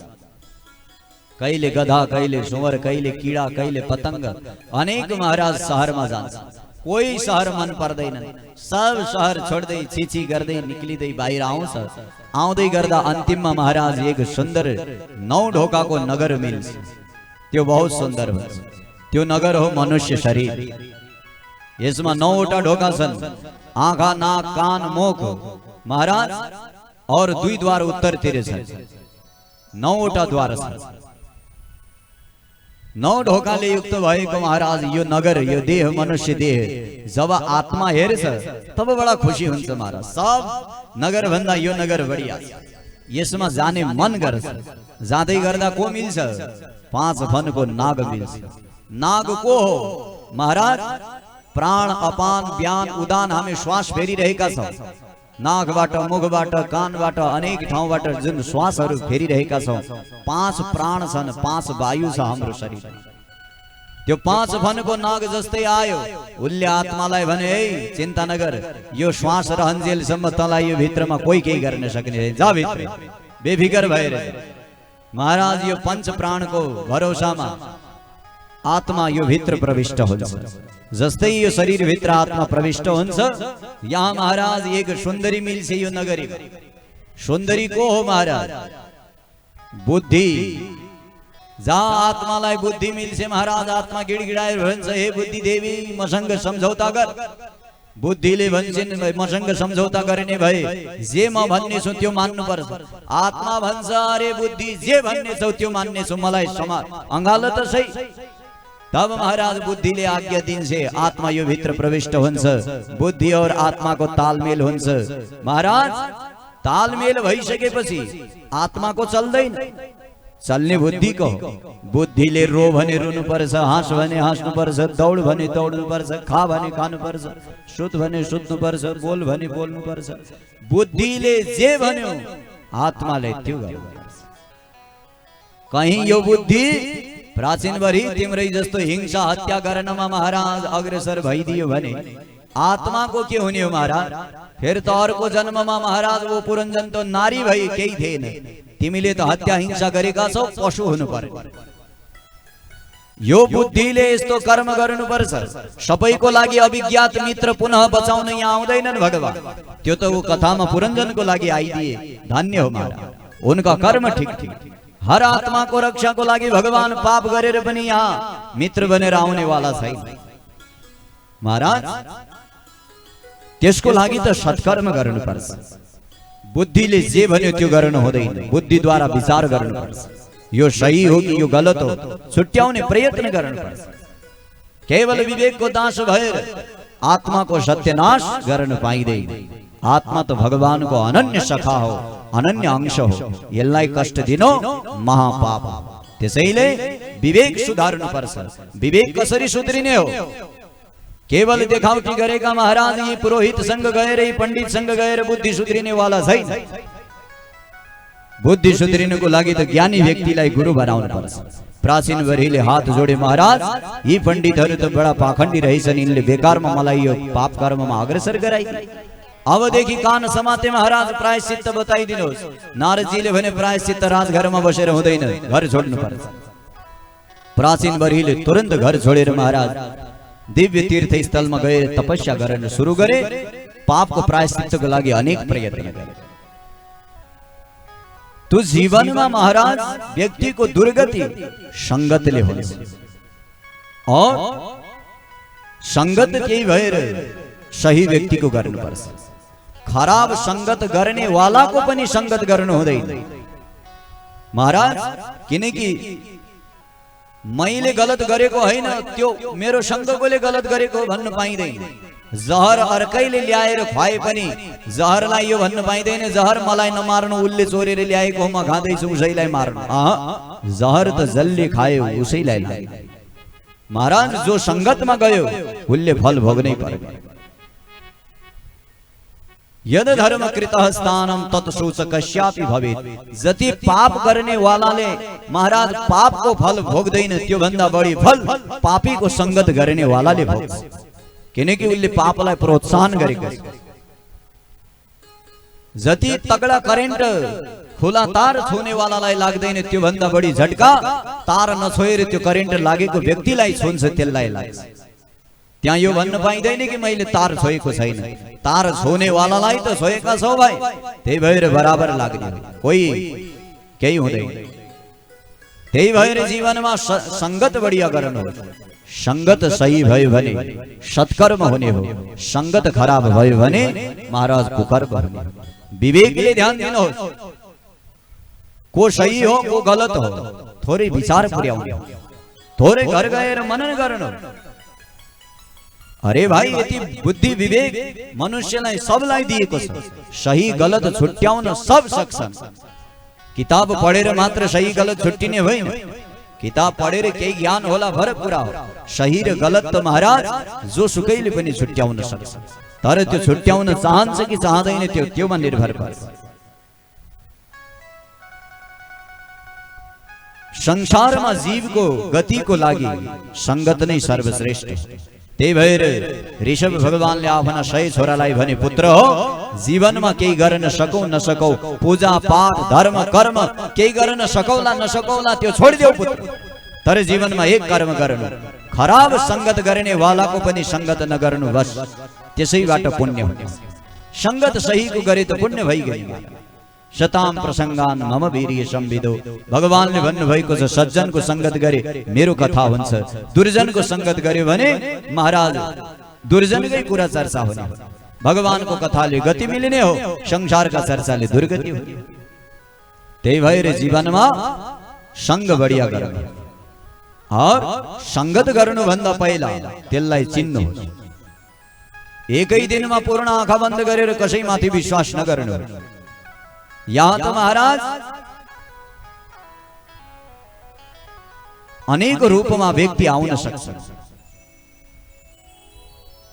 सीताले आँखा बन्द गरेर विश्वास गरिन् साधु हो सोचिन् महाराज अन्ततो गत्वा आफ्नो हरण हुनु पर्यो मर्यादा भन्दा बाहिर गएर विश्वास गर्न पाइँदैन यो नियम हो लक्ष्मणले लक्ष्मण रेखा खिचेर भनेका थिए माता यो भन्दा बाहिर नआउनु सीताले महाराज त्यो रेखा नागिन माने मर्यादाको रेखा नागिन और बेकारमा विश्वास गरिने जसको परिणाम स्वयं दुखी भए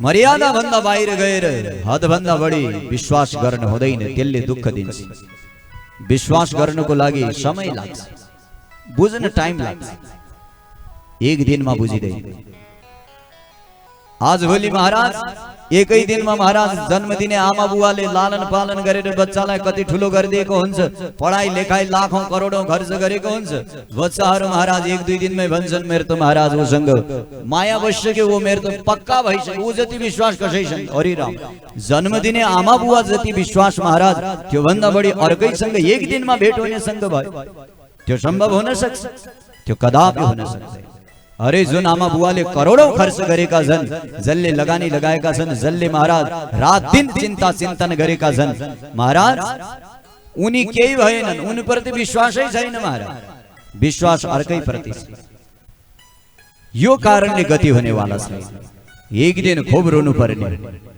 त्यसैले त्यो रुने मार्गमा कहिल्यै जानु हुँदैन सत्मार्ग अँगाल्नु पर्छ माता पिताको आज्ञा मान्नु पर्छ और गुरु बुझेर बनाउनु पर्छ केवल टेन्ट पेन्ट हेरेर मात्रै महाराज एक दुई दिनका कथा मिठा हुँदैमा गुरु बन्न सक्दैन कोही पहिला पहिला त गुरुहरू पनि शिष्य बनाउँदैन थिए शिष्यलाई चिन्थे आज भोलि त सब कम्पिटिसन चलेको छ जसले जति बढी चेला बनाइसक्यो है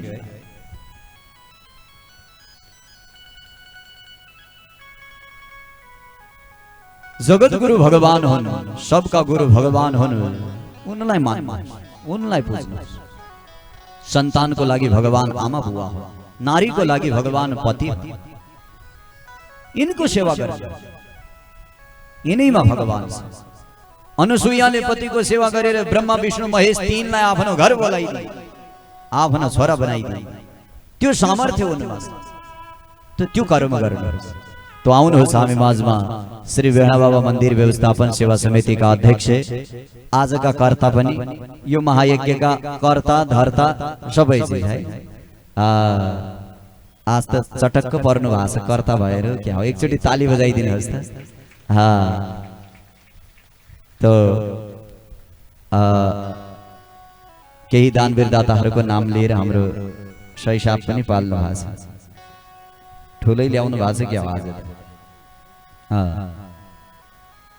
ए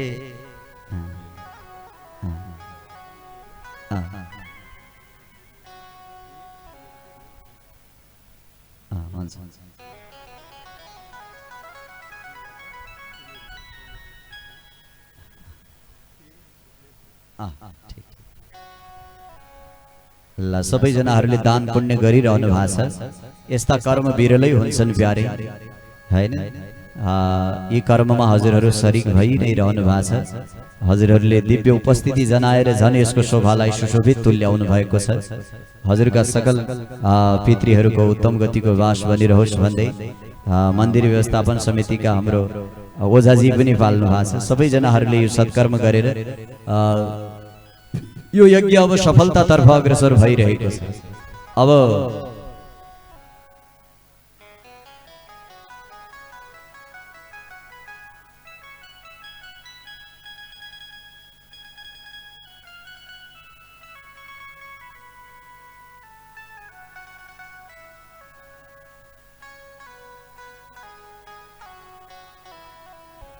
तो सबैजनाहरूले यो दिव्य कर्ममा उत्साह उमङ्ग अग्रसर गरेर हाम्रो बेहडा बाबा मन्दिर व्यवस्थापन सेवा समितिको मनलाई पनि अझै प्रफुल्लित बनाइदिनु भएको छ। टाढा टाढाबाट सबैजनाहरू पाल्नु भएको छ। आफ्ना अनेक कामकाजहरूलाई पनि यथावत राखेर यो निरन्तरता दिनुभएको छ। यसले भगवान बेहडा बाबाको कृपा आशीर्वाद सदैव हजुरहरूमा बराबर रूपमा बनिरहोस्। भगवत कृपा आशीर्वादले हजुरहरूले चाहेका मनोकामना सदैव सदैव पूर्ण भएर जाउन् भन्दै आउनुहोस् एउटा मिठो भक्ति सङ्गीतमा अग्रसर बनौँ। फेरि उदार मन भएका र खुला हात भएका दानवीर दाताहरूले दिएको दानको नामावली सरस्वती भाषण गर्नेछौँ। र विशेष सूचना छ 1 गते नाग पञ्चमी। कसैले पनि यदि नागको पूजा आदि गराउनु छ, विशेष कर्म गराउनु छ भने हाम्रो व्यवस्थापन सेवा समितिसँग हजुरहरूले सहकार्य गर्नुहोला। र नाग पञ्चमी परेको हुनाले अब कथा 31 गतेसम्म दिनभरि नै हुनेछ। यसपालि श्रावणको महिना पछिसम्म पनि भएको हुनाले नाग पञ्चमी पनि त्यही पर्व सामने आइरहेको हुँदा मन्दिर व्यवस्थापन सेवा समितिले यहाँका भक्तहरूको लागि सहजता होस् भन्नका निमित्त सम्पूर्ण व्यवस्था यतिकै नाग पञ्चमीसम्म रहने 1 गतेसम्म रहने हजुरहरूमा सहर्ष जानकारी गराउँदै नाग पञ्चमीको दिन बिहान ठीक 7 बजे सबैजनाहरू उपस्थित हुनुहोला।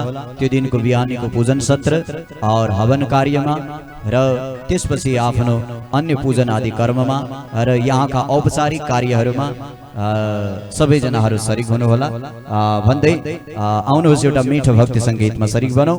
बोल भक्तवत्सल भगवानको जय। हरे कृष्ण भजनमा लाग्यो मेरो मन, आज मुरली को धुन सुनेर। हरे भजनमा लाग्यो मेरो मन, कृष्ण भजनमा लाग्यो मेरो मन, आज मुरली को धुन सुनेरा।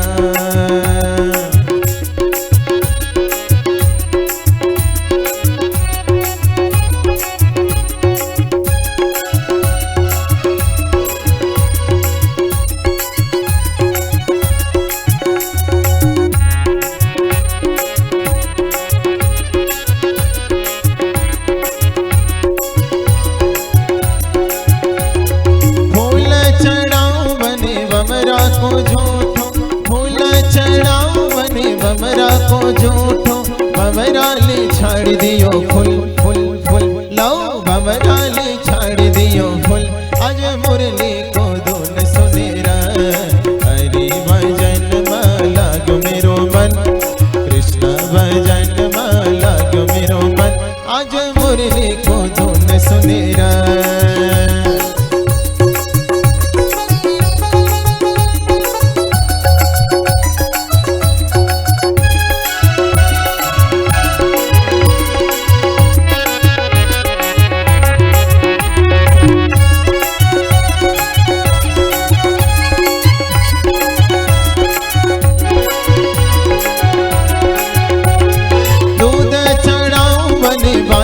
झूठो दूध चढ़ाओ बने बाछा को झूठो, बाछा ले छाड़ दियो थुन थुन थुन, लाओ बाछा ले छाड़ दियो थुन, आज मुरली को धुन सुनेरा।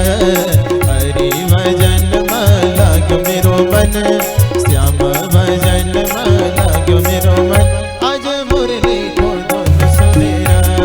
हरि भजन माला गो मेरो मन, कृष्ण भजन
बोल श्री बेहणा बाबा को, भक्तवत्सल भगवान को। हामी माझमा सहयोगका हातहरू अग्रसर गर्नुहुने सहयोगी मनहरू हुनुहुन्छ।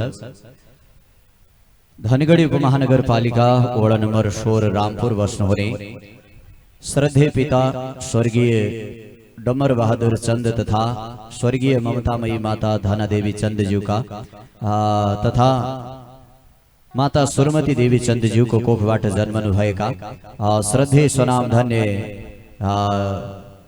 श्री खेम बहादुर चंदज्यू आजको दिनभरिको कर्ता हुनुहुन्थ्यो, जो यस श्री बेहणा बाबा मन्दिर व्यवस्थापन सेवा समितिको अभिभावक अध्यक्ष समेत हुनुहुन्छ र उहाँले यो दिव्य धामको सेवा अहिले मात्र होइन विगतदेखि नै गर्दै आउनु भएको र यो भन्दा पहिला पनि 2 चोटि कार्यकाललाई अग्रसर गरेर यो धामको सर्वाङ्गीण विकास र यो धाममा हुने यज्ञ अनुष्ठान पूजा पाठमा सदैव अग्रसर हुने सत्कर्ममा सदैव अग्रसर भइरहनु भएका स्वर्गीय पिता डम्बर बहादुर चंद तथा ममतामयी माता सुरमती देवी चंदज्यू का सुपुत्र श्रद्धेय स्वनाम धन्य श्रीमान खेम बहादुर चंदज्यू तथा खेम बहादुर चंदज्यू की धर्मपत्नी श्रद्धेय स्वनाम धन्य श्रीमती विष्णा तथा स्वनाम धन्य श्रीमती विष्णा चंदज्यू उभय सहित यो दिव्य कर्ममा सरिक भएर जुन सत्कर्ममा अग्रसर हुनुभएको छ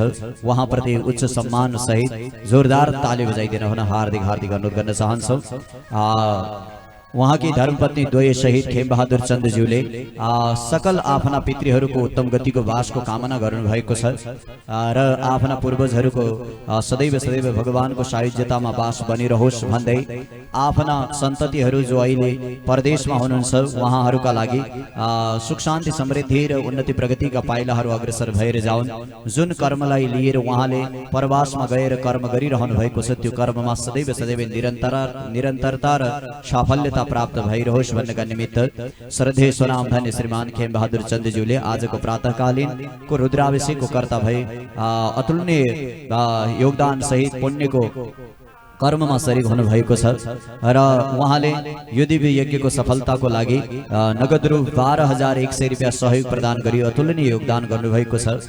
म श्रद्धेय यस धाम व्यवस्थापन समितिका अध्यक्ष तथा आजका मुख्य कर्ता श्रद्धेय स्वनाम धन्य श्रीमान खेम बहादुर चंदज्यू का अग्रज दाजू चक्र बहादुर चंद तथा भाउजू दुर्गा चंद अर्का दाजू भीम बहादुर चंद तथा भाउजू धनादेवी चंद सहित स्वर्गीय वहाँका दाई मान बहादुर चंद तथा स्वर्गीय भतिज गंभीर चंद सहित स्वर्गवासी हुनुहुने पितृहरूको सम्झना र यहाँ हुनुहुने सम्पूर्ण परिवारहरूको सुख शान्ति समृद्धि र ऐश्वर्याभिवृद्धिको कामना गर्दै आफ्ना अग्रजहरूप्रतिको उच्च सम्मान भाव र भगवान प्रतिको श्रद्धा अर्पण गर्दै सकल परिवारको सुख शान्ति समृद्धिको कामना गर्दै आजको दिव्य रुद्राभिषेकको कर्म गरेर ब्राह्मण भोजन महाआरती सहितको कर्ता बन्नु भएको छ र उहाँका सुपुत्र श्रद्धेय स्वनाम धन्य श्रीमान खेम बहादुरका छोरा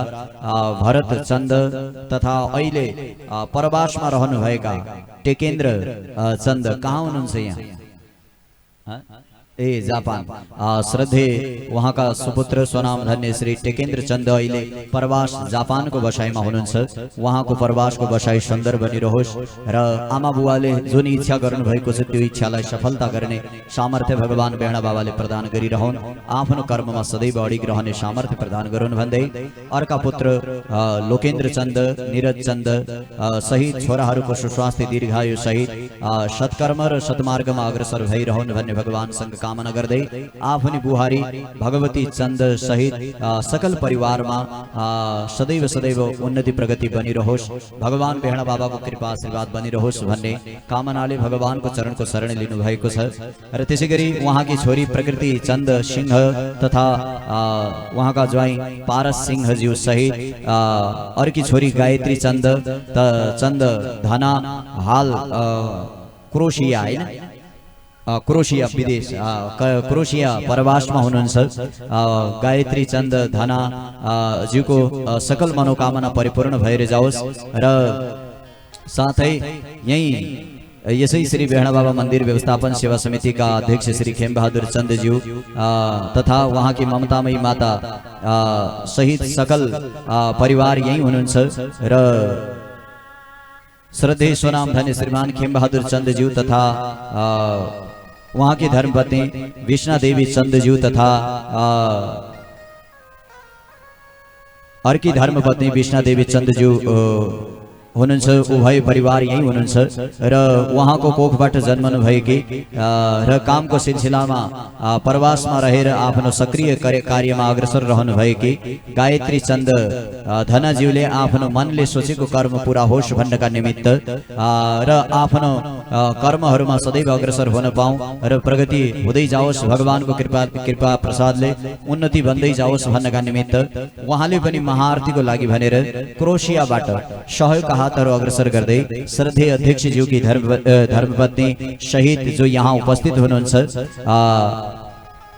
वहाँ की सुपुत्री स्वनाम धन्य गायत्री चन्द धना नामले प्रसिद्ध हुनुहुन्छ। उहाँले आफ्नो सकल मनोकामना पूर्ण होस् भन्नका निमित्त 3100 रुपियाँ सहयोग हातहरू अग्रसर गर्दै अतुलनीय योगदान गर्नुभएको छ भने आजको रुद्राभिषेककर्ता महाआरतीकर्ता सहित भक्तवृन्दहरूको लागि प्रसादको व्यवस्थापन र गुरुज्यूहरूको लागि भोजन भण्डारको व्यवस्थापन सहित 10,000 बाती अन्य जिन्सी सामग्री समेत प्रदान गरी आजको दिव्य कर्मको जुन अग्रणी भूमिका वहन गर्नुभएको छ हाम्रो सकल अध्यक्षज्यूको परिवारको लागि जोरदार ताली बजाइदिनु हुन हार्दिक हार्दिक अनुरोध गर्दै भगवान बेहड़ा बाबाको कृपाले सदैव सदैव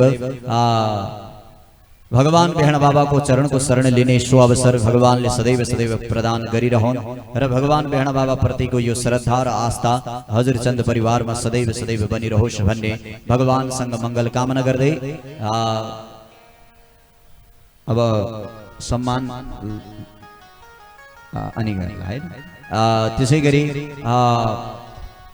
सकल दानवीर दाताहरूका अखिल मनोकामनाहरू सम्पूर्ण भगवानले पूर्ण गर्दै जाउन् भन्दै अध्यक्षज्यूको निरन्तरता र सत्प्रयासले नै हामीहरूले पनि यो दिव्य कर्ममा शरीक हुन पाएका छौँ। यो 6औं महायज्ञमा उपस्थित हुनको लागि जुन हामीलाई बालकहरूलाई यो दिव्य अवसर समेत प्रदान गर्नुभयो त्यसको लागि अत्यन्तै चिरऋणी छौँ। उहाँको नेतृत्वमा हामीले यो दिव्य कर्मलाई अग्रसर गर्न गयौँ र जुन कर्म सफलतातर्फ अग्रसर भइरहेको छ निर्विघ्नतापूर्वक सफल हुनु नै कार्यको सफलता हो। यो कर्ममा अध्यक्षज्यू सफल हुनु भएको छ।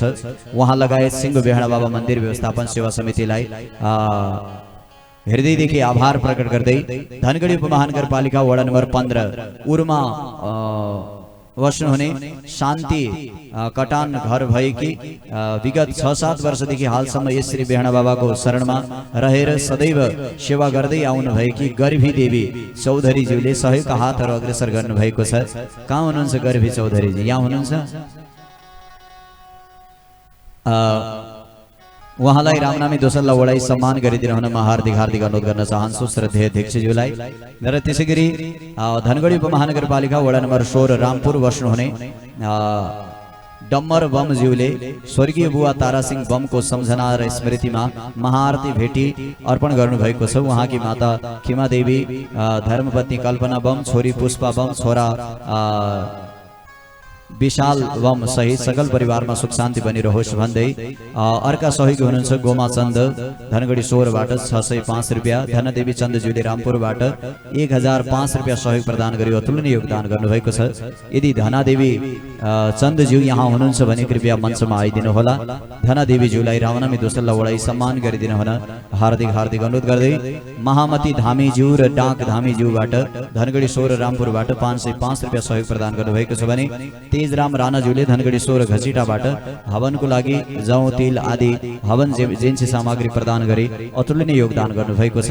सकल दानवीर दाताहरूले चाहेका अखिल मनोकामनाहरू सदैव सदैव परिपूर्ण भएर जाउन्, भगवानको कृपा आशीर्वाद बनिरहोस् भन्दै हामीहरू केही सम्मान पत्रहरू छन्, ती सम्मानको कार्यमा अग्रसर हुनेछौँ।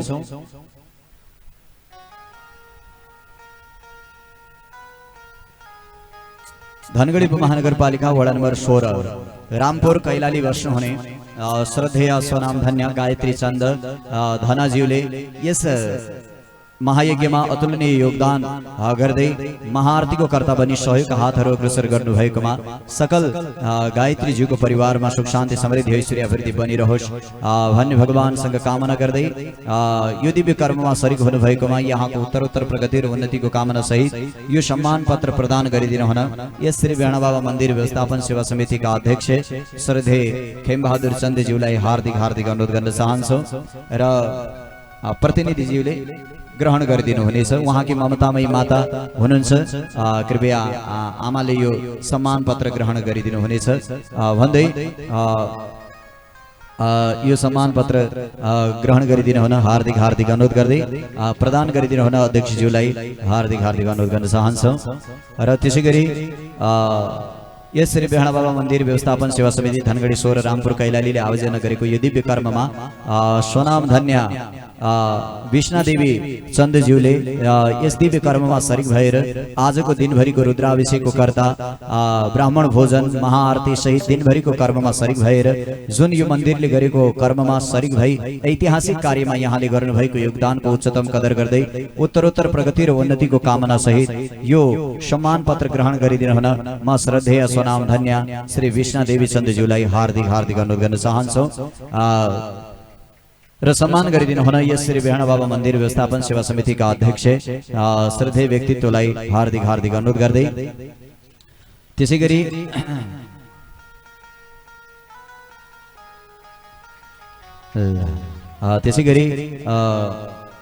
पूज्य ममतामयी माता हुनुहुन्छ, उहाँलाई पनि रामनामी दोसल्ला वडाई सम्मान गरिदिनु हुन अध्यक्षज्यूलाई हार्दिक हार्दिक अनुरोध गर्न चाहन्छ। सबैजनाहरूले ताली बजाइदिनु होला है ल आमालाई।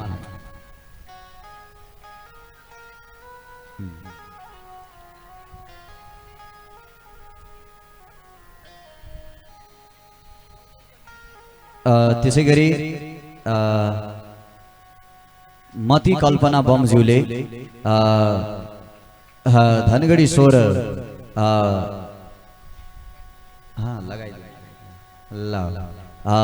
मती कल्पना बमज्यूले धनगढी 16 रामपुर कैलालीबाट अतुलनीय योगदान गर्दै सहयोगका हातहरू अग्रसर गर्नुभएकोमा यहाँको उत्तरोत्तर प्रगति र उन्नतिको कामना सहित यो सम्मान पत्र प्रदान गरिएको छ। कृपया मती कल्पना बमज्यू यहाँ हुनुहुन्छ भने मञ्चमा आइदिनु हुन हार्दिक हार्दिक अनुरोध गर्न चाहन्छौँ। हरि दान पुण्य भनेको कस्तो हो। हजुर कल्पना बमज्यू आउनु भएको छ ए ल हजुर एक गर्भी देवी पनि पाल्नु भएको छ, उहाँलाई पनि सम्मान गरिदिनु हुन हार्दिक हार्दिक अनुरोध गर्दै श्रीमती कल्पना बम रहेछ, यो नजोडेर मती कल्पना भएछ, त्यही भएर आउनु भएन छ क्या। ल जोरदार ताली बजाइदिनु होला। कल्पना बमज्यूले यो दिव्य कर्ममा शरीक भएर यसको प्रचार प्रसारमा पनि अतुलनीय भूमिका वहन गर्नु भएको छ। उहाँ टिकटकमा पनि निकै चर्चित हुनुहुँदो रहेछ है, त्यही भएर अलि फोटो राम्ररी खिचिदिनु होला है पण्डितजी। कल्पना बमज्यूले यो दिव्य कर्ममा शरीक भएर अतुलनीय योगदान गर्नुभएको छ। प्रचार प्रसारदेखि लिएर सबै कर्महरूमा शरीक हुनुभएकोमा उहाँका सकल मनोकामना परिपूर्ण भएर जाउन्, भगवानको कृपा आशीर्वाद सदैव सदैव बनिरहोस् भन्दै कल्पनाज्यूका सकल मनमा रहेका कल्पनाहरूलाई भगवान बिहान बाबाले परिपूर्ण गरिरहनु भन्दै अब नाच्नुपर्छ कल्पनाजीले। अनि हजुरको टिकटक बनाइदिन्छन् उनलाई है, त्यो अल्ट्राफोन उनलाई दिनु, उनले बनाइदिन्छन्। ल हरि दान पुण्य भनेको कस्तो हो, जिउँदै स्वर्ग गएको जस्तो हो। दान पुण्य भनेको कस्तो हो, प्याटको आवाज कम गर्नु जस्तो हो। दान पुण्य भनेको कस्तो हो, जिउँदै स्वर्ग गएको जस्तो हो। दान पुण्य भनेको कस्तो हो, जिउँदै स्वर्ग गएको जस्तो हो। ल नाच्नु पर्यो अनि सच्याउने ल तिनटै हाम्रो कर्ताजी ल आउनु नाच्नु पर्यो। प्रेम भावले सबैले तालीको सेवा गरे।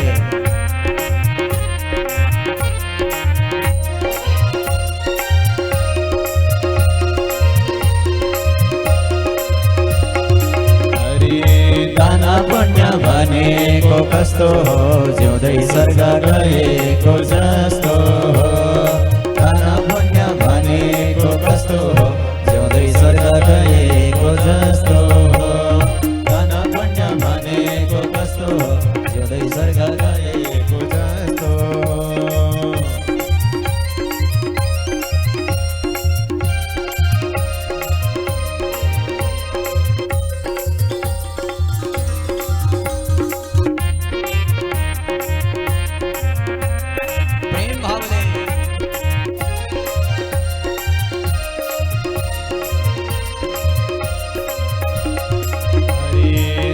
पुण्य भनेको कस्तो हो जिउँदै स्वर्ग गएको जस्तो हो दान पुण्य भनेको कस्तो हो जिउँदै स्वर्ग गएको जस्तो हो दान पुण्य भनेको कस्तो हो जिउँदै स्वर्ग गएको जस्तो हो दान पुण्य भनेको कस्तो हो जिउँदै स्वर्ग गएको जस्तो हो हरि हरि जिउँदै स्वर्ग गएको जस्तो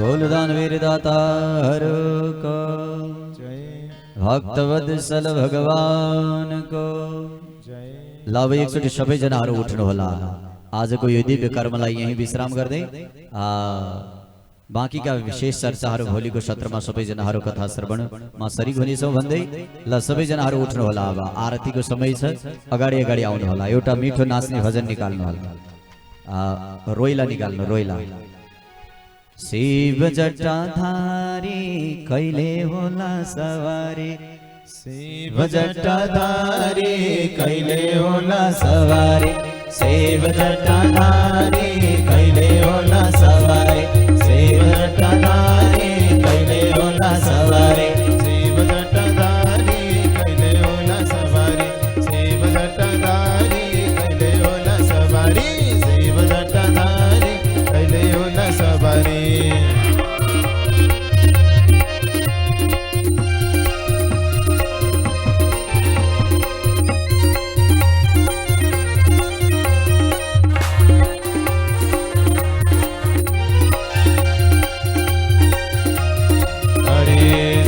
जटाधारी कहिले होला सवारी शिव जटाधारी कहिले होला सवारी शिव जटाधारी कहिले होला सवारी ए बलरा शिव जटाधारी कहिले होला सवारी शिव जटाधारी कहिले होला सवारी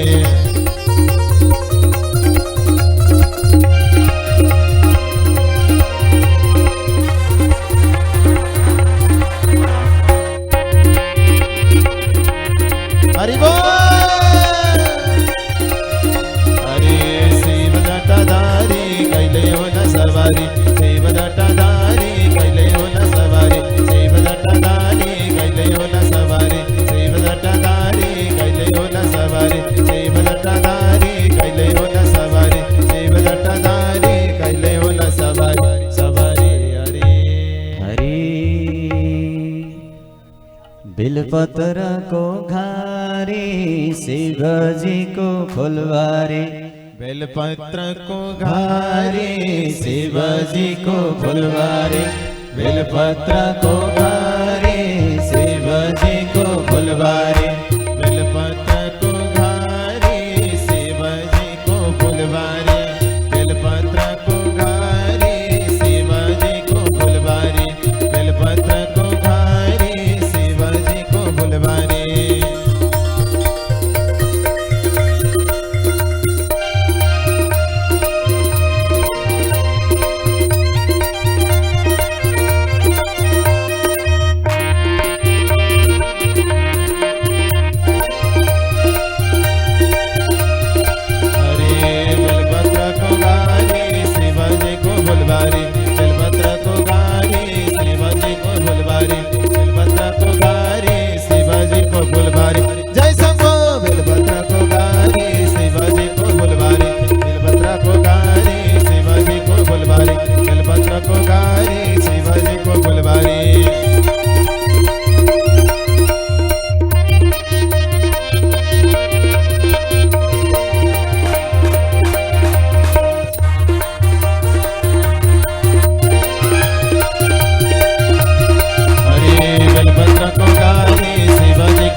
सांब सदा शिव भगवान को, श्री बिहड़ बाबा महादेव को, आज को दिव्यानंद को, हर हर हर महादेव शंभो। अवनो सब दिव्य संक्षिप्त वैदिक आरती में प्रवेश करें। हरि ओम। चंद्रमा मनसो जात